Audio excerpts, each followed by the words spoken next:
Hello प्यारे बच्चों, welcome again to physics solution point. बच्चों, आज हम लोग रोटेशनल मोशन में एक बहुत स्पेशल टॉपिक की चर्चा करेंगे जिसका नाम है बच्चों रोलिंग मोशन। बच्चों, अभी तक बेसिकली हम लोगों ने या तो प्योर ट्रांसलेटरी मोशन की बात की है या तो प्योर रोटेटरी मोशन की बात की है।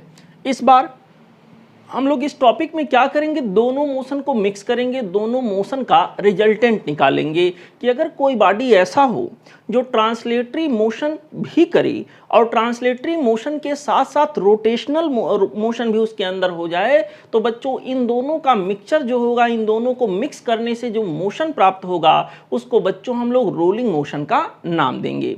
इसके बारे में क्या क्या कॉन्सेप्ट है, क्या क्या थियरी है, कैसे इस पर सवाल आते हैं, आपके एग्जामिनेशन के पॉइंट ऑफ व्यू से बच्चों जो जो बातें ज़रूरी हैं, जहां से क्वेश्चन कभी आया है या जहां से आ सकने की पॉसिबिलिटी है, हम लोग उसी चर्चा को आगे लेकर बढ़ेंगे। ओके, तो बच्चों सबसे पहली बात हम लोग ये करेंगे, जैसे मान लो यहाँ पर ये मेरे पास बच्चों एक बॉल है। जस्ट कंसीडर ये ball, this ball is in my hand.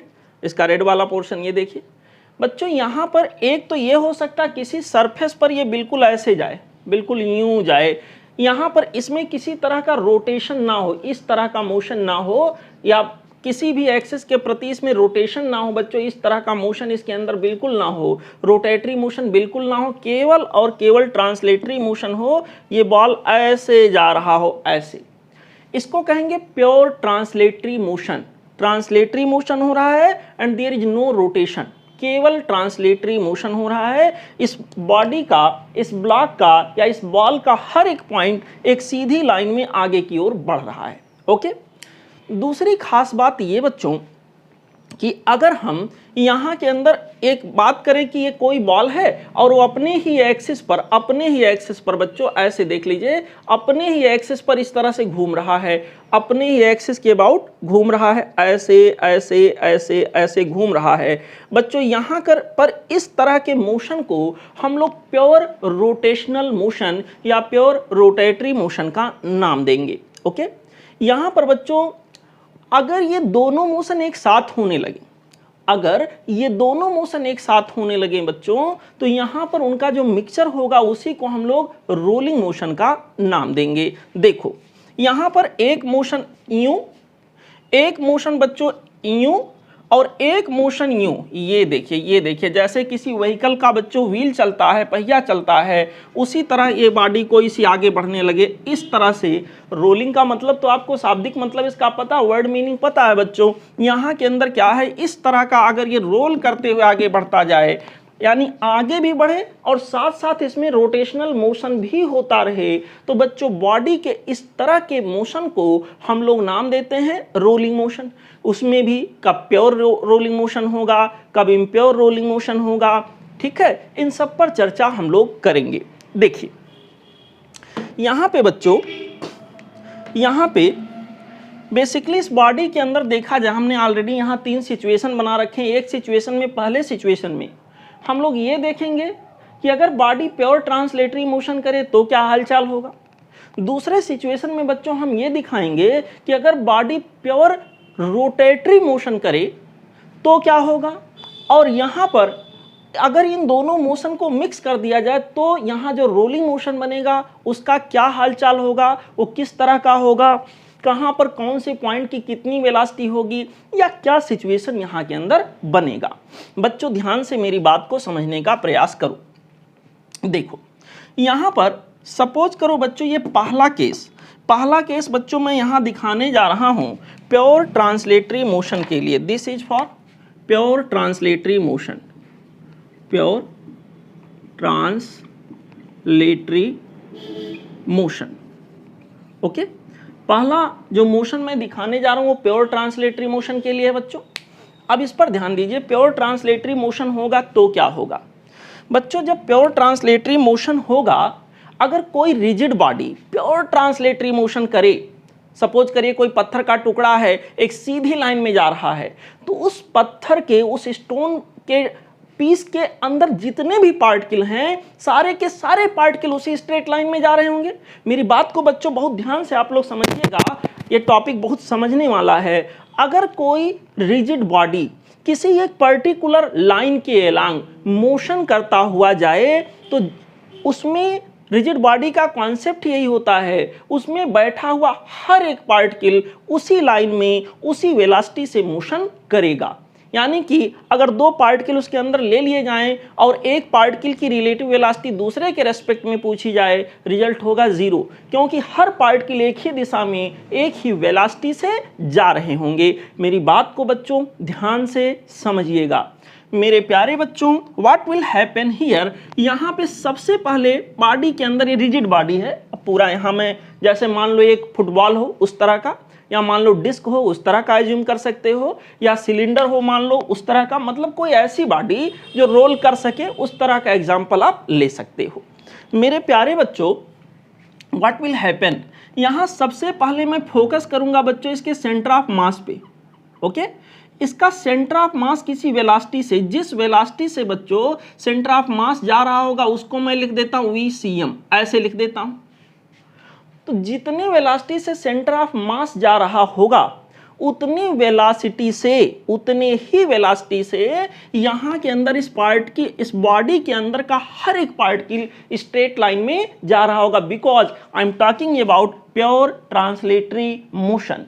मेरे प्यारे बच्चों, मेरे अच्छे बच्चों, मेरे सच्चे बच्चों, मेरे बहादुर बच्चों, समझिएगा। यहाँ पर हम कुछ पॉइंट्स ले लेते हैं ताकि चीज़ें विजुअलाइज हो ठीक से और आपको ये बात अच्छे से समझ आए। मेरे प्यारे बच्चों, व्हाट विल हैपन, यहाँ पर अगर इस पार्टिकल की बात करें तो ये पार्टिकल भी उसी डायरेक्शन में उतनी ही वेलोसिटी से जा रहा होगा।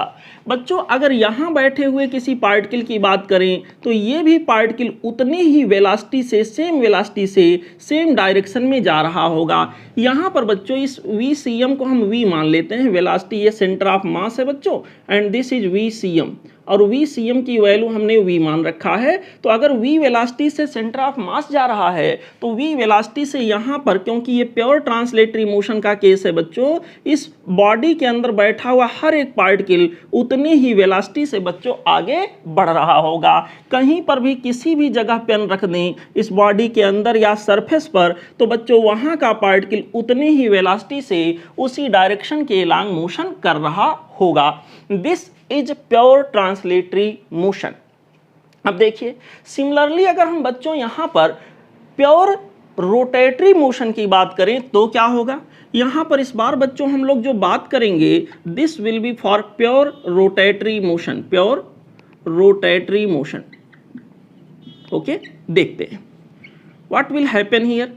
अगर बच्चों यहाँ कोई बॉडी प्योर रोटेटरी मोशन करेगा या प्योर रोटेशनल मोशन करेगा, कहाँ के अबाउट, सेंटर ऑफ मास से जाने वाली एक्सिस के अबाउट। ये मैंने पेन रख दिया बच्चों, ये सेंटर ऑफ मास रहा, सेंटर ऑफ मास से जाने वाली एक्सिस के अबाउट ये क्या कर रहा होगा, प्योर रोटेटरी मोशन कर रहा होगा। इस तरह से ये चल रहा होगा।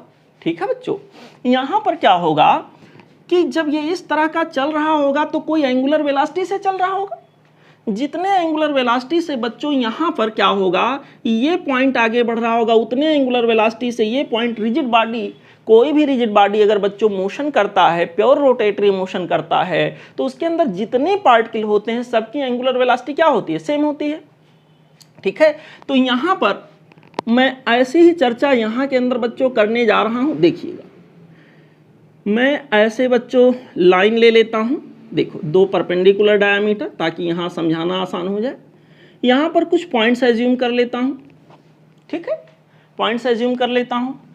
This point is A, this point is B, this point is C, this point is D. ऐसे यहाँ भी बच्चों यहाँ पर वही बॉडी है, इस बार प्योर रोटेटरी मोशन में इसको कराने जा रहा हूँ। Point A, point B, point C and point D.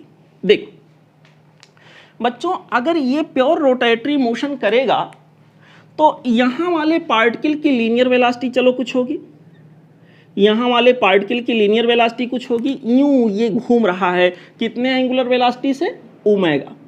ठीक है, ऐसे मेरे प्यारे बच्चों यहाँ पर इसकी कोई लीनियर वेलोसिटी यहाँ पर होगी, पॉइंट ए की कोई लीनियर वेलोसिटी यहाँ पर होगी, पॉइंट डी की कोई लीनियर वेलोसिटी ऐसे कुछ यहाँ पर होगी। बच्चों कितनी होगी अभी चर्चा में वो बात आएगा। अब देखो अगर बच्चों ये इस स्फेयर या जो भी है, ये डिस्क है, रिंग है या सिलेंडर है, इसका रेडियस अगर r है तो सेंटर ऑफ मास के रेस्पेक्ट में यहाँ पर जो बच्चों लीनियर वेलोसिटी होगी वो हमारे पास हो जाएगी v equal to R omega. ये वाली वेलोसिटी कितनी हो जाएगी? R omega. ठीक है, ये वाली वेलोसिटी कितनी होगी बच्चों? R omega. कहाँ के रेस्पेक्ट में? सेंटर ऑफ मास के रेस्पेक्ट में। अगर ओमेगा एंगुलर वेलोसिटी से चल रहा है तो linear velocity v equal to क्या हो जाएगा? R omega. कहाँ के रेस्पेक्ट में? सेंटर ऑफ मास के रेस्पेक्ट में। अब देखो बच्चों, यहाँ पे अब चर्चा को अगर हम आगे बढ़ाएं तो यहाँ पर अगर मैं जाऊँ कि सेंटर ऑफ मास कितने वेलोसिटी से यहाँ जा रहा होगा, तो सेंटर ऑफ मास बच्चों फिक्स होगा। ये प्योर रोटेटरी मोशन है, तो यहाँ पर बच्चों ये जिस एक्सिस के अबाउट रोटेट कर रहा है वो एक्सिस फिक्स है। प्योर रोटेशनल मोशन में एक्सिस ऑफ रोटेशन एक जगह से दूसरी जगह शिफ्ट नहीं होता है। ठीक है, ये इसकी एक बहुत बड़ी पहचान भी होती है। तो बच्चों यहाँ पर वेलोसिटी ऑफ सेंटर ऑफ मास अगर यहाँ के लिए मैं देखूं तो क्या होगा? 0 होगा। अब देखो बच्चों, एक मैं आपको समझाने का प्रयास कर रहा हूं। ये बच्चों कोई मान लो सरफेस है, ये कोई सरफेस पे मैं ऐसी बॉडी को रख दूं, यहाँ के अंदर क्या होगा कि यहाँ पर आपने देखा ये बॉडी v वेलोसिटी से इधर की ओर बढ़ रहा है। अगर इन दोनों को मिक्स कर दिया जाए और ये वाली वेलोसिटी बच्चों यहाँ के अंदर क्या हो रहा है? यहाँ के अंदर ये हो रहा आर ओमेगा। देखो, रोटेशनल मोशन की वजह से पॉइंट ए को लीनियर वेलोसिटी किधर मिला है? ध्यान दीजिएगा, लीनियर वेलोसिटी किधर मिला है? लेफ्टवर्ड। और बच्चों ट्रांसलेटरी मोशन की वजह से लीनियर वेलोसिटी किधर मिला है? राइटवर्ड।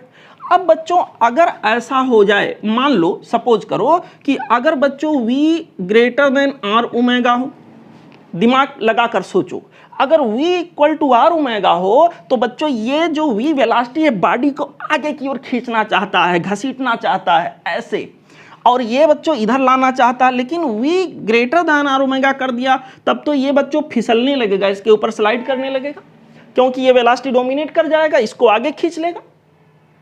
मतलब यहां स्लाइड करने की कंडीशन बन जाएगी। अगर बच्चों इसका उल्टा हो जाए, v is less than R omega या R omega is greater than v, इस बार ये वाली वेलोसिटी जीत जाएगी और बॉडी इधर की ओर स्लाइड करने लग जाएगा। हमें स्लाइड नहीं कराना है, हमें प्योर रोलिंग मोशन का कॉन्सेप्ट यहां सीखना है।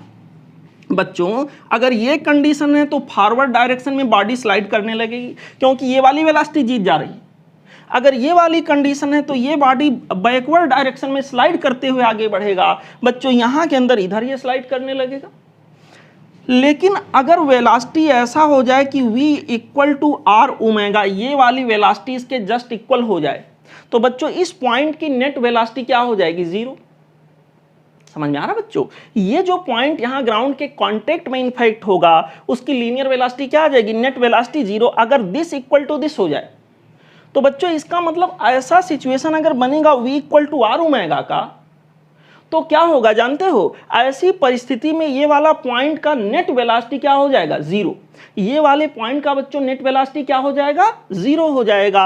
और ना तो बॉडी इधर स्लाइड करेगी ना इधर स्लाइड करेगी, बॉडी इस तरह से रोल करते हुए आगे बढ़ेगी। यहाँ स्लाइड बिल्कुल नहीं होगा, प्योर रोलिंग मोशन होगा। ठीक है बच्चों, आई होप आपको समझ में आ गया होगा।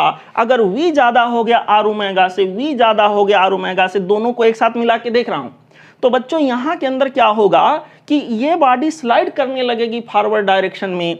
अगर बच्चों आर ओमेगा v से ज्यादा हो जाएगा तो ये बॉडी प्योर रोलिंग नहीं कर पाएगा, स्लाइड करने लगेगा बैकवर्ड डायरेक्शन में। लेकिन अगर बच्चों v equal to R omega हो जाए तो जितना वेलोसिटी इधर उतना उधर, मतलब ये वाला जो बॉटम वाला पॉइंट है उसकी net velocity, net translatory velocity क्या हो जाएगा? 0। इसका मतलब बच्चों ये पॉइंट रेस्ट में प्रतीत होगा, मतलब यहाँ पर कोई फिसलने वाली कंडीशन नहीं बनेगी। ऐसा नहीं कि ये जीत गया फिसला ले गया, ये जीत गया इधर फिसला ले गया, इधर स्लाइड करा ले गया, नहीं, कोई नहीं जीता, दोनों बराबर हो गए। अब बॉडी ऐसे कंडीशन में प्योर रोटेटरी मोशन करता हुआ आगे बढ़ेगा। तो प्योर रोलिंग मोशन की बच्चों यहाँ शर्त भी यही हो गई। अगर मैं यहाँ पर आपको सिखाने का प्रयास कर रहा हूँ तो आई होप बच्चों आपके दिमाग में बात बैठ रहा होगा कि अगर हम यहाँ पर बात करें for pure rolling motion. Pure rolling motion के लिए बच्चों v की वैल्यू r ओमेगा के इक्वल होना चाहिए, ये आपको समझना है। यानी बच्चों ये जो r ओमेगा मैंने लिखा है ये v के बराबर हो जाएगा। अगर बच्चों ये v के बराबर है तो यहाँ भी r ओमेगा, सेंटर के रेस्पेक्ट में यहाँ भी r ओमेगा, इसका मतलब ये सारी वेलोसिटी v के बराबर हो जाएगी, ऐसे जितना यहाँ सेंटर ऑफ मास का वेलोसिटी था। यहाँ पर बच्चों ध्यान देने वाली बात यह है कि अगर इन दोनों मोशन को कंबाइन कर दिया जाए, इन दोनों मोशन को कंबाइन कर दिया जाए ऐसे, तो अब जो मोशन बनेगा इस पर्टिकुलर कंडीशन में वो कहलाएगा प्योर रोलिंग मोशन। समझ आ रहा बच्चों? यहां पर इस बार हम लोग बात करेंगे बच्चों प्योर रोलिंग मोशन। सब लोग समझिएगा, प्योर रोलिंग मोशन में क्या होगा वही पॉइंट्स हम दिखा देते हैं। यहां पर बच्चों पॉइंट सी था, ठीक है। यहां पर हमारे पास बच्चों पॉइंट ये है ऐसे, पॉइंट सी यहां पर था, और यहां पर this point is D, this point is D, and again we have this point is B, ऐसे। देखिए बच्चों, अब ये दोनों मोशन का अगर मैं सम कर दे रहा हूं तो प्योर रोलिंग मोशन बन रहा है। This is pure translatory motion, this is pure rotatory motion, and this is pure rolling motion. Then what will be the situation of different velocities at different points? चलो हम सबसे पहले शुरुआत करते हैं पॉइंट ए से। तो पॉइंट ए की जो वेलोसिटी होगी बच्चों वो हमारे पास हो जाएगी 0। प्योर रोलिंग मोशन में point A in fact point of contact है, ये किसी सरफेस के ऊपर जा रहा होगा बच्चों। यहाँ के अंदर ये वाला जो हमारे पास पॉइंट है बच्चों ये रेस्ट में हमेशा रहेगा। अगर प्योर रोलिंग मोशन है तो कांटेक्ट पॉइंट इनफैक्ट जमीन के कहीं बच्चों किसी सरफेस के कांटेक्ट में होगा, यहाँ पर क्या होगा ये रेस्ट में आ जाएगा, ये रुका हुआ रहेगा, ठीक है। क्योंकि जितना लेफ्ट वर्ड वेलोसिटी उतना right word net velocity point A का 0। अब हम बात करेंगे पॉइंट बी पर। बच्चों ये देखिए पॉइंट बी पर एक वेलोसिटी जो यहां पर है this is V, point B पर, पॉइंट बी यहां है बच्चों, पॉइंट बी पर एक वेलोसिटी जो ऐसे था प्योर ट्रांसलेटरी मोशन में, जो कि इनफैक्ट सेंटर ऑफ मास की वेलोसिटी है। और बच्चों प्योर रोटेटरी मोशन में उतनी ही वेलोसिटी ऐसे डाउनवर्ड है। अब इनफैक्ट ये दोनों का जब मिक्सचर हुआ तो दोनों वेलोसिटी का वेक्टर सम हो जाएगा। और अगर वेक्टर सम करेंगे, यहाँ सिंपली मैंने मैग्नीट्यूड लिख के दिखाया है, अगर इन दोनों वेलोसिटीज का वेक्टर सम करेंगे तो क्योंकि दोनों का मैग्नीट्यूड सेम है ये वेक्टर बीचों बीच से ऐसे बच्चों जाएगा यहाँ पर, और ये आ जाएगा v स्क्वायर रूट के अंदर 2, ठीक है। यहाँ पर ये आ जाएगा बच्चों v स्क्वायर रूट के अंदर 2। इसको मैं कलर चेंज कर देता हूँ ऐसे, ठीक है। क्योंकि दिस इक्वल टू दिस, तो ये एंगल कितना बना 45 डिग्री, यहां भी कितना बना 45 डिग्री। इतना समझ में आया बच्चों। सिमिलरली हम पॉइंट सी पर चलते हैं। जब प्योर ट्रांसलेटरी मोशन था तो पॉइंट सी की वेलोसिटी v राइटवर्ड, और प्योर रोटेशनल मोशन है तो भी पॉइंट सी की वेलोसिटी v राइटवर्ड। तो बच्चों अगर दोनों का मैं मिक्सचर यहाँ कर दूं तो पॉइंट सी पर जो नेट वेलोसिटी यहाँ के अंदर बच्चों आ जाएगी v c, इसको मैं लिख सकता हूँ v प्लस v, दोनों एक ही डायरेक्शन में क्या हो गया 2v। यहाँ पर this was the velocity of point b जो कि यहाँ आया था कितना बच्चों v स्क्वायर रूट में 2 या स्क्वायर रूट के अंदर 2v ऐसे। इसी तरह बच्चों पॉइंट डी के बारे में जरा सोचो। पॉइंट डी की जो वेलोसिटी हमारे पास होगी, जब प्योर ट्रांसलेटरी मोशन था तो इसके पास वेलोसिटी ऐसे फॉरवर्ड था v, और जब प्योर रोटेटरी मोशन हुआ तो वेलोसिटी इसके पास बच्चों इस तरह से हो गया, समवेयर लाइक दिस ऐसे, ठीक है ऐसे।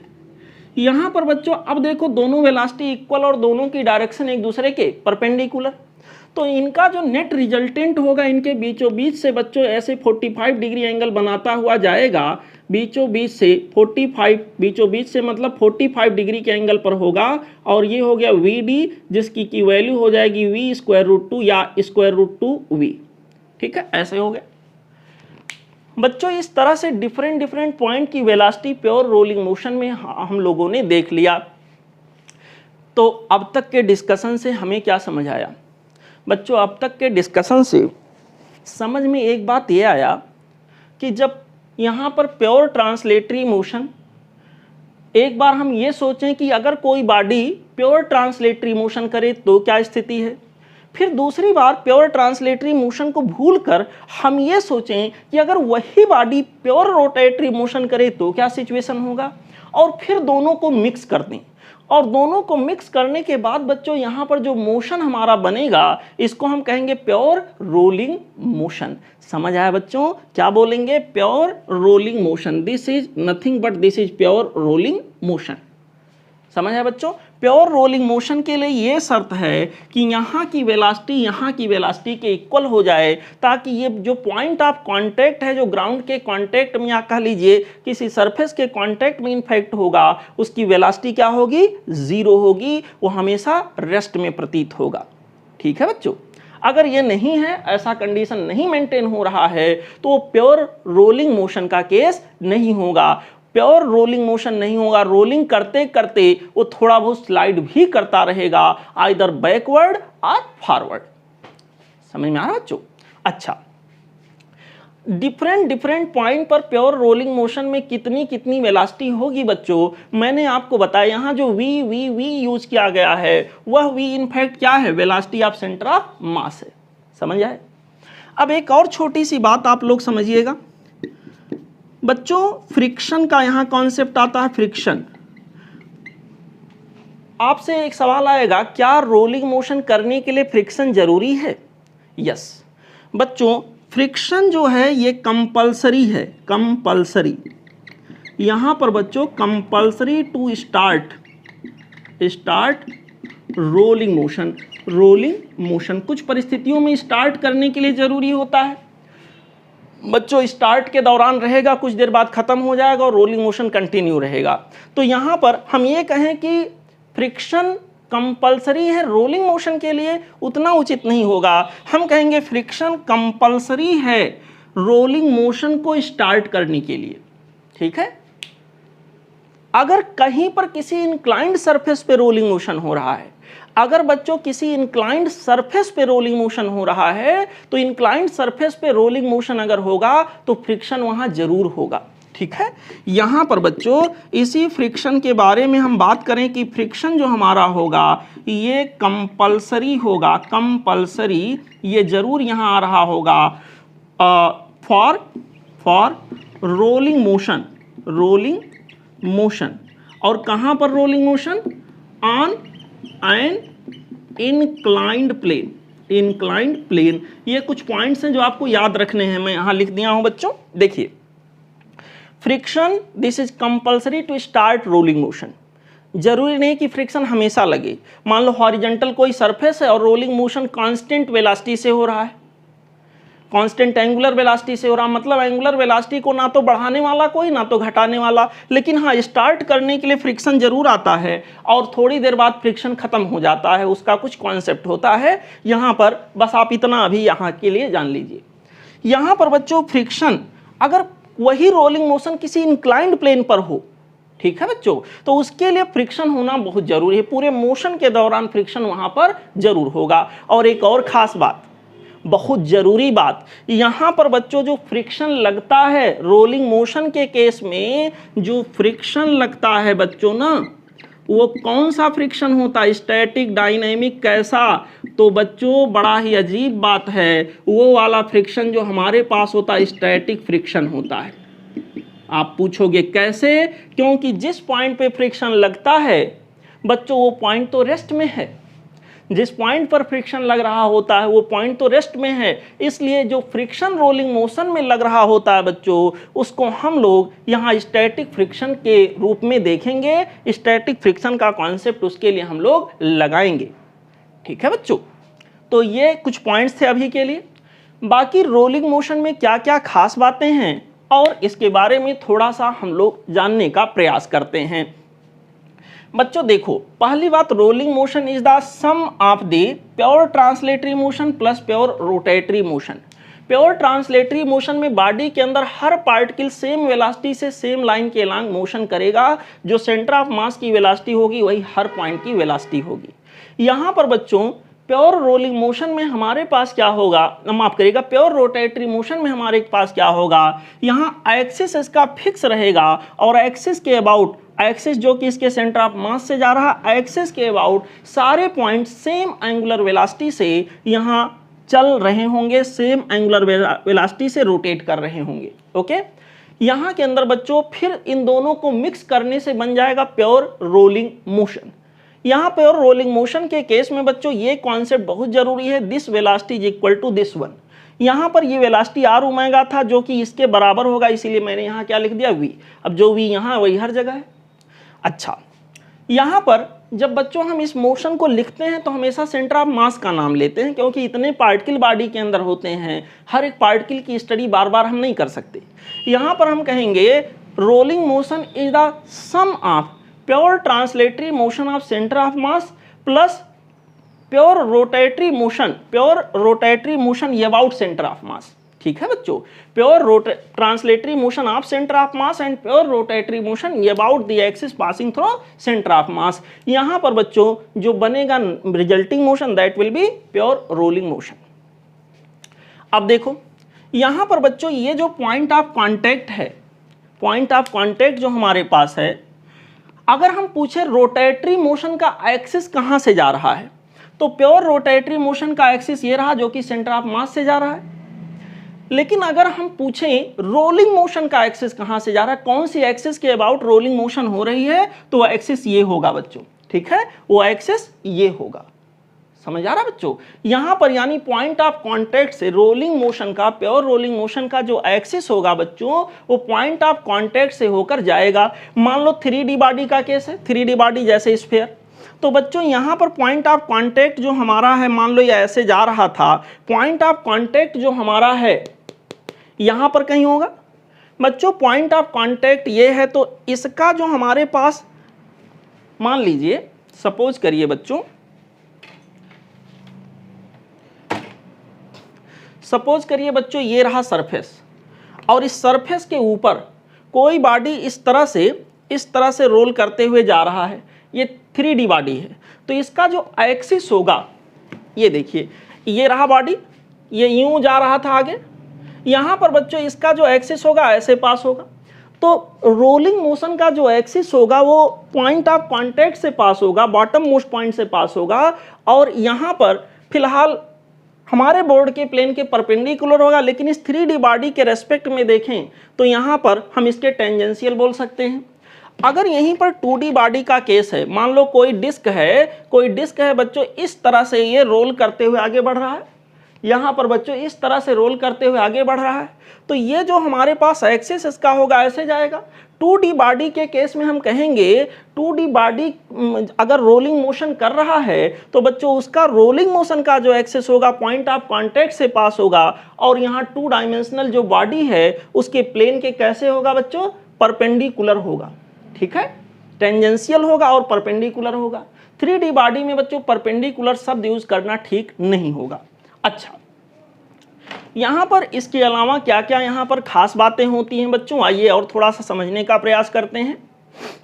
फ्रिक्शन के बारे में मैंने आपको बता दिया कि फ्रिक्शन जरूरी है फिलहाल इनिशिएट करने के लिए रोलिंग मोशन को। लेकिन अगर वही रोलिंग मोशन किसी इंक्लाइंड प्लेन पे हो रहा है तो वहाँ पर बच्चों इंक्लाइंड प्लेन के अंदर अगर मोशन इंक्लाइंड प्लेन पे हो रहा है तो वहाँ फ्रिक्शन का होना बहुत ज़रूरी है। और फ्रिक्शन कैसा होगा बच्चों, स्टैटिक फ्रिक्शन होगा, क्योंकि जिस पॉइंट पे फ्रिक्शन लगता है वो कैसा पॉइंट, वो कौन सा पॉइंट है, पॉइंट ये है जो कि कैसा है, स्टेशनरी है।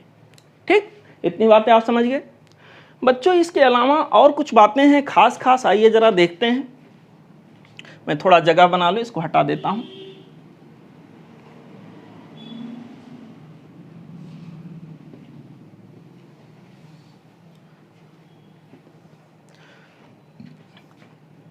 देखो बच्चों समझिएगा सब लोग, यहाँ पर प्योर रोलिंग मोशन की हम लोग बात कर रहे हैं।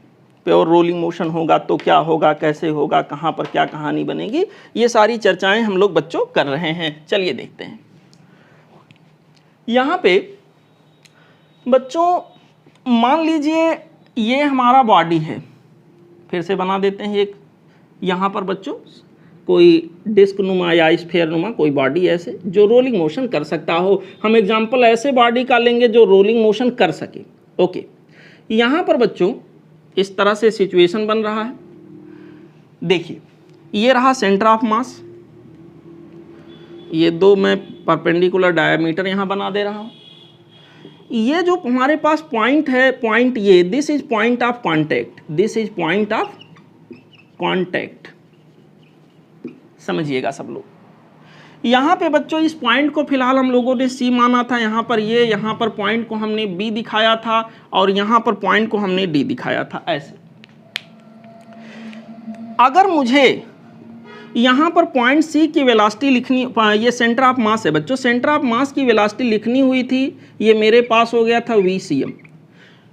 बच्चों मैं आपको एक कॉन्सेप्ट बता रहा हूँ, अगर ये प्योर रोलिंग मोशन करता हुआ आगे बढ़ रहा है, यहाँ पर बॉडी के अंदर या बॉडी के सरफेस पर कोई भी पॉइंट हो, उस पॉइंट की मुझे नेट वेलोसिटी बतानी हो, कैसा मोशन हो रहा, प्योर रोलिंग मोशन, तो उस पर्टिकुलर पॉइंट की वेलोसिटी क्या होगी, कैसे निकालेंगे बच्चों? उसके लिए आपको जानना है एक फार्मूला, यहाँ पर velocity of any point P inside body और at the surface of body, this will be equal to omega into are perpendicular, या R ऐसे समझ लो, R।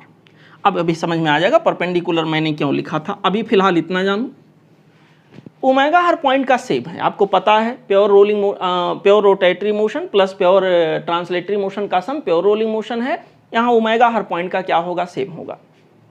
अब देखो मेरे प्यारे बच्चों, अभी आप लोगों ने क्या सीखा था कि सर यहाँ की जो वेलोसिटी है वो कुछ ऐसे जा रही है, ऐसे जा रही है, ठीक।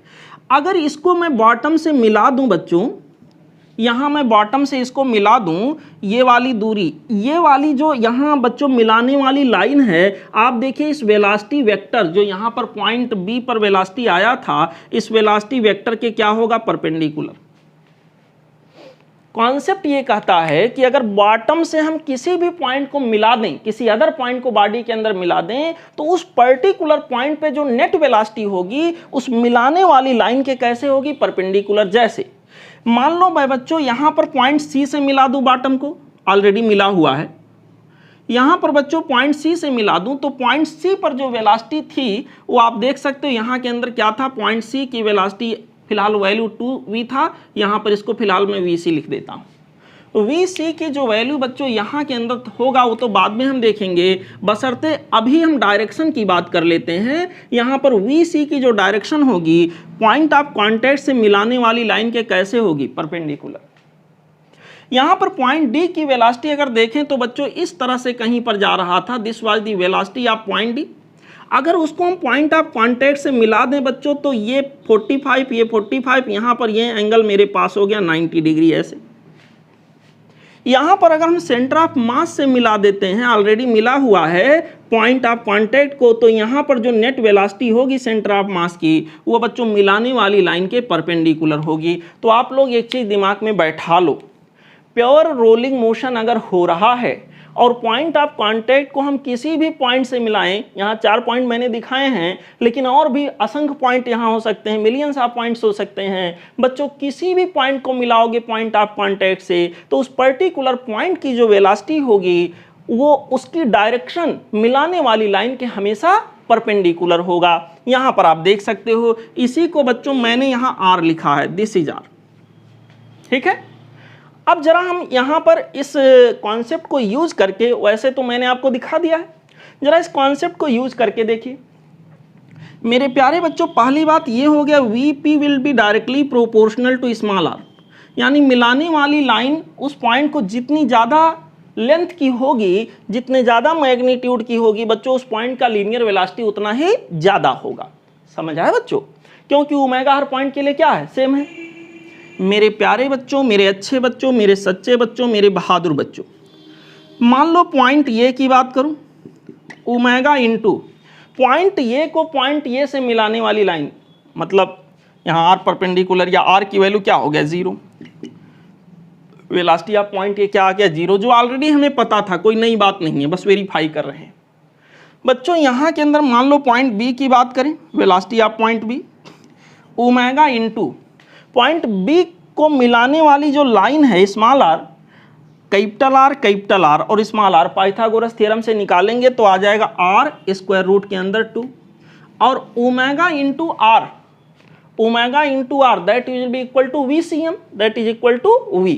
तो यहाँ के अंदर बच्चों ये आ जाएगा V स्क्वायर रूट के अंदर 2, ऑलरेडी हम लोग निकाल चुके हैं। ठीक, यहाँ पर इसी तरह से बच्चों हम लोग देखें कि पॉइंट C की वेलोसिटी क्या होगी। तो पॉइंट C की वेलोसिटी बच्चों हमारे पास है ओमेगा इंटू स्मॉल आर, इसको मिला दिया। ये वाली टोटल लेंथ आर की कितनी हो गई 2r, यहाँ के अंदर बच्चों 2r हो गया, ये हो गया 2 ओमेगा इंटू आर और ओमेगा इंटू आर का मतलब, ओमेगा इंटू आर का मतलब प्योर रोलिंग मोशन के केस में जाके देखें तो ये मेरे पास v के बराबर होगा। यहाँ पर बच्चों ये मेरे पास vc equal to 2 times of v, v in the sense VCM। ठीक है, इसी तरह बच्चों पॉइंट D के लिए हम लोग निकालेंगे। पॉइंट डी के लिए velocity of point D equal to omega into are perpendicular, यहाँ भी हो जाएगा आर स्क्वायर रूट में 2। बच्चों यहाँ के अंदर हमारे पास आ जाएगा स्क्वायर रूट के अंदर 2 टाइम्स ऑफ वी, ये भी वही आ गया। ठीक है, तो यहाँ पर एक तो मैंने बिना कोई फार्मूले का यूज करते हुए निकाल के दिखाया और एक बच्चों यहाँ तरीका मैंने बताया। इस तरीके का फायदा ये होगा कि बीच में भी कोई पॉइंट दे दिया जाए, यहाँ यहाँ यहाँ यहाँ, कभी कभी कई सारे पॉइंट्स दिखा करके आपसे बच्चों ये पूछ लिया जाता है कि कहाँ की वेलोसिटी मैक्सिमम होगी और कहाँ की वेलोसिटी मिनिमम होगी, या उसमें आर्डर बताने की बात कही जाती है। तो आप लोग ये सोचना, जहाँ के लिए स्मॉल आर जितना ज़्यादा होगा, पॉइंट ऑफ कॉन्टैक्ट से उस पर्टिकुलर पॉइंट को मिलाने वाली दूरी जितनी ज़्यादा होगी बच्चों, उस पर्टिकुलर पॉइंट की नेट वेलोसिटी उतनी ही ज़्यादा होगी, उतना ही अधिक होगा, उतना ही ग्रेटर होगा। समझ आया बच्चों, दिमाग में जा रहा है? यहाँ के अंदर इस तरह का सिचुएशन बनेगा। आई होप बच्चों आपको यहाँ पर रोलिंग मोशन का बेसिक मतलब पता चल गया होगा, और बेसिक अगर पता चल जाए तो वहीं से तो क्वेश्चन आते हैं। क्वेश्चन बहुत कठिन नहीं आता है, बस सही से पढ़ा होना चाहिए, क्वेश्चन आप कर ले जाओगे।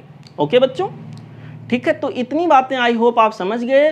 अब हम लोग बच्चों आगे बढ़ेंगे और यहाँ पर रोलिंग मोशन से रिलेटेड अगले टॉपिक की चर्चा करेंगे।